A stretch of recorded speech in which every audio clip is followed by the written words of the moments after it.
అనాథ శవానికి శాస్త్రోక్తంగా అంత్యక్రియలు చేసి బాధితులకు అండగా నిలిచింది ఖమ్మానికి చెందిన అన్నం ఫౌండేషన్. సూర్యాపేట జిల్లా కోదాడకు చెందిన లక్ష్మి ఖమ్మం రైల్వే స్టేషన్ సమీపంలో భిక్షాటన చేసుకుంటూ కుమారుడిని చూసుకునేది. అనారోగ్యంతో ఇటీవల రైల్వే స్టేషన్ ఆవరణలోనే మృతి చెందింది. తల్లిని కోల్పోయిన కుమారుడిని అధికారులు బాల సదనానికి తరలించారు. తల్లి మృతదేహాన్ని ఖమ్మం మార్చురీకి తరలించారు. 4 రోజులైనా నా అనేవారు రాకపోవడంతో ఖమ్మం జీఆర్పీ పోలీసులు ఆమె బంధువుల కోసం వాకబు చేయగా ఎవ్వరూ స్పందించలేదు. మానవత్వంతో ముందుకొచ్చిన అన్నం సేవా సంస్థ అనాథ మృతదేహానికి అన్నీ తామై శాస్త్రోక్తంగా అంతిమ సంస్కారాలు నిర్వహించారు. అధికారుల అనుమతితో కొడుకును తీసుకొచ్చి తలకొరివి పెట్టించారు.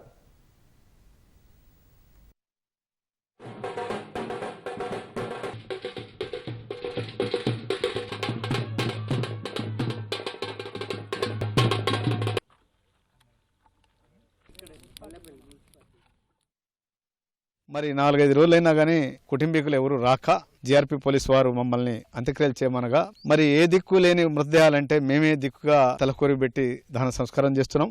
ఈమెకు ఎవరు లేరు కాబట్టి అన్నం ఫౌండేషన్లో ఉన్న అనాథల దిక్కు మక్కు లేని వాళ్ళే తన బంధువులుగా భావించి మేము దహన సంస్కారం కార్యక్రమం చేశాము. ఇది మాకు చాలా ఆనందంగా అనిపిస్తుంది. ఎక్కడ జన్మిస్తామో, ఎక్కడ మరణం వస్తుందో, ఎలాంటి మరణం వస్తుందో ఎవరికీ తెలియదు. ఇది దైవకార్యంగా భావించి ప్రజలందరూ ఇలాంటి కార్యక్రమాలు చేయాలని మనస్ఫూర్తిగా కోరుకుంటున్నాం.